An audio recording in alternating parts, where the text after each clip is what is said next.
Welcome to the Real News Network. I'm Mark Steiner. Great to have you all with us. Now, for the last 70 years, Israel has been one of the staunchest U.S. allies, and the U.S. has been its champion, funding Israel more than any other nation on the planet with billions of dollars yearly during those 70 years. The passion for Israel post-Holocaust and as a newly independent Jewish nation in the 1950s began shifting in 1967, when the occupation of the West Bank and Gaza began. Now that shift is growing faster and becoming more complex, and it's deeply affecting the domestic politics here in the United States. There's a shift taking place in this country, as I said, and within the Democratic Party, a party supported historically by 75 to 85% of the American Jewish community as a bastion of liberal and progressive politics. In Congress, newly elected Democrats Rashida Tlaib and Ilhan Omar support BDS, the Boycott, Divestment, and Sanctions movement, against Israel. Other newly elected members of Congress, like Deb Haaland and Alexandria Ocasio-Cortez, have been highly critical of Israel's actions in Gaza. This mirrors a change in society at large, especially with younger people, people of color, and even within the Jewish community. The Republicans are using this as a wedge issue to divide Democrats and win Jewish and evangelical voters and stay in power. What will all this mean for the political future of the United States and for Israel? That's the heart of our conversation today with Israeli-American journalist Mairav Zonszein, who wrote this article, Israel is Becoming a Wedge Issue for Democrats. You talked about Marco Rubio in the piece that you wrote for them, and his legislation combating BDS Act that was passed by the Senate. And we talk, maybe if we have time, about the interesting vote that took place and the divide there. But let's begin with how Republicans are equating BDS with anti-Semitism and what that means politically. Right. Well, Israel has devoted millions of dollars to a campaign against BDS, and I think what we're seeing here is a kind of mirroring of that campaign in the GOP, adopting the exact same talking points. The Rubio had an article in the New York Times a few days ago in the opinion section just before the vote, which seemed like it could have been drafted by an Israeli minister in the Likud-led government. Right. I mean, he is in Florida, and some people think Ron Dermer is assisting him with this stuff.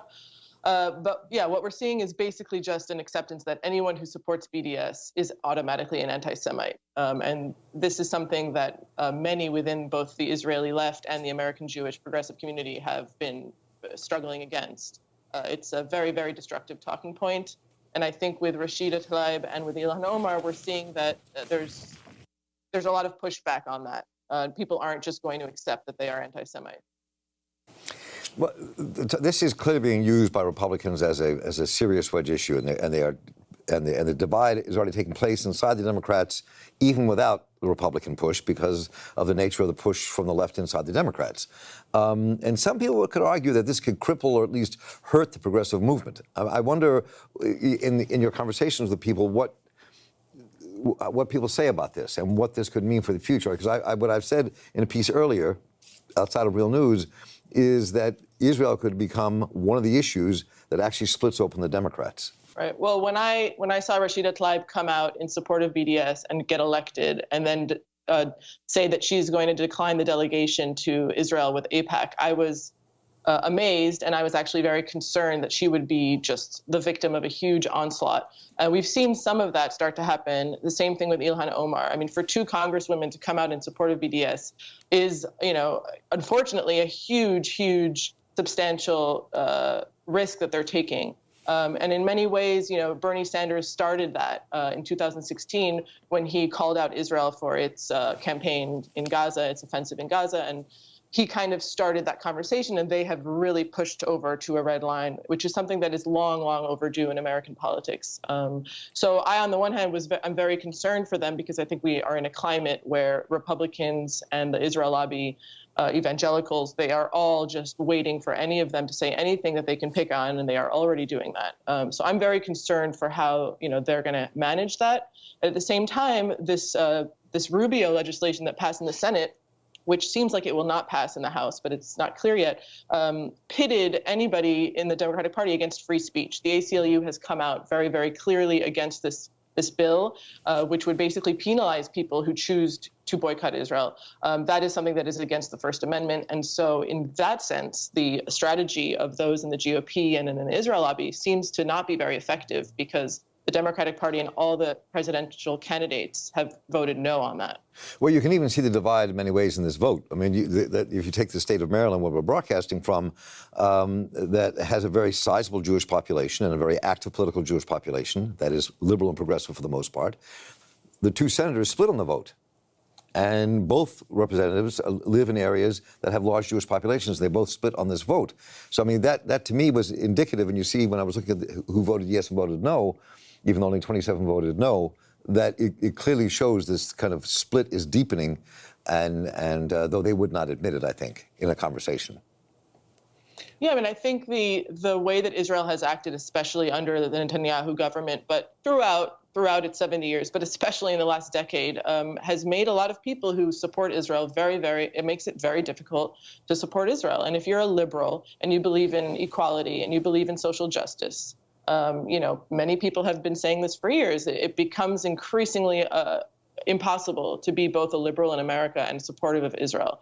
The human rights violations are just too apparent. The inequalities in the system of government within 67 Israel is apparent. So Democrats will be forced to decide, and the Republicans are actually forcing them to decide. And in that sense, it's actually a very good phenomenon that we're seeing right now, because you can no longer stay neutral on this issue. That's a very interesting analysis, I think. Now let me just point out, you quote in your article Minnesota Democratic Congresswoman Betty McCollum, and let me just, the quote's on the screen, but let me kind of read this for people. The right-wing extremist government of Benjamin Netanyahu and its apartheid-like policies are at the core of what is alienating Democrats and a growing number of Americans. Now, and she authored a bill, as you wrote about in the last session, that to prevent U.S. military aid from going to Israel, subsidizing abuse of Palestinian children. So this to me is really interesting. Plus, she represents what's known as a pivot district, which went for Obama, then went for Trump, and then went for Democrats for Congress. So politically, this says a lot to me. And I wonder what your thoughts are on that. Well, I think she's very brave, and she has been consistent in recent years, one of the few representatives who is willing to take up this mantle. And I think, she sees that under a government that is so extreme in Israel, she's allowed to do that. Unfortunately, her bill has not received enough support. The Palestinian, lobby in Washington is not strong. Right. So American aid is not being threatened to Israel. But she's the type of, she and Omar and Tlaib, if we have more and more of these coming out, and notice they're all women as well. These are the types of things we need to see more of. For her to use the word apartheid is a very big deal. I mean, in Israel, we've had even centrist leaders use that word as a future threat. So it's not that taboo anymore. Unfortunately, on Capitol Hill, it still is pretty taboo. So what she's saying is quite, revolutionary. But anybody who looks at what's going on the ground understands that.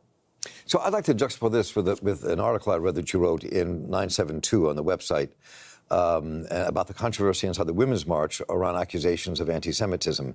And I would say for our listeners, the viewers, that to really kind of check this article out, because you really touched the depth of the nuance of this discussion. And I thought it was a really well-done piece.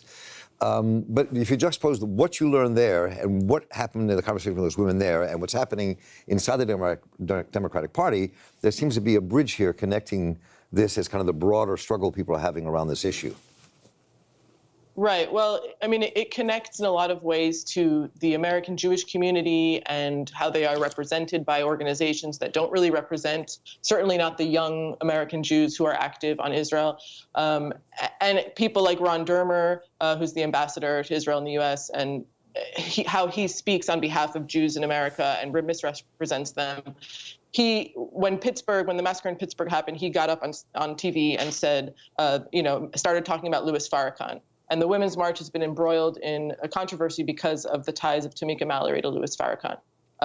But the effort to delegitimize the Women's March, there is some nuance in there. I mean, there are there are anti-Semitic tropes within progressive left movements. That's always been the case. And my interview for 972 magazine with the Jewish communications director was about that nuance and about how certain people have anti-Semitic understandings based on their lack of education or based on the types of, I don't think it's fair to expect African Americans to be educated on all the issues that have to do with Israel and anti-Semitism, just like many white American Jews are probably not that educated on internal Black politics either.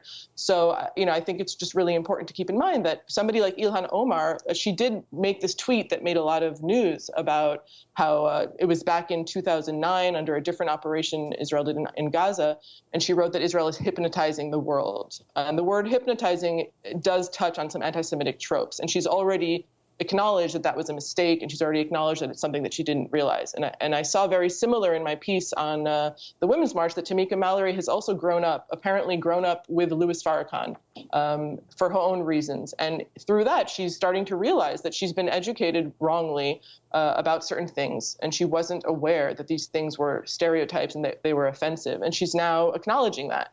So at least you have some movement and some acknowledgement, whereas on the right, all you have are attacks and just efforts to just completely crush people's careers, regardless.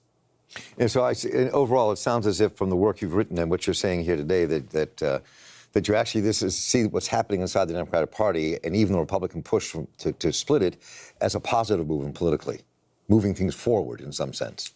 Yes, because the alternative is a status quo in which Israel continues to do as it pleases. And there was actually a report yesterday that settlement growth since Trump took the White House has just flourished, and that the gates have been opened. Israel acts with complete impunity. So until people start to call it out, nothing will change.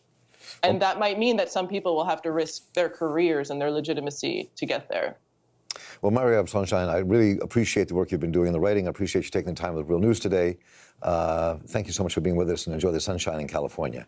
Thank you so much for having me. Have a good one. You too. And I'm Mark Steiner here with the Real News Network. Thank you for joining us. Take care.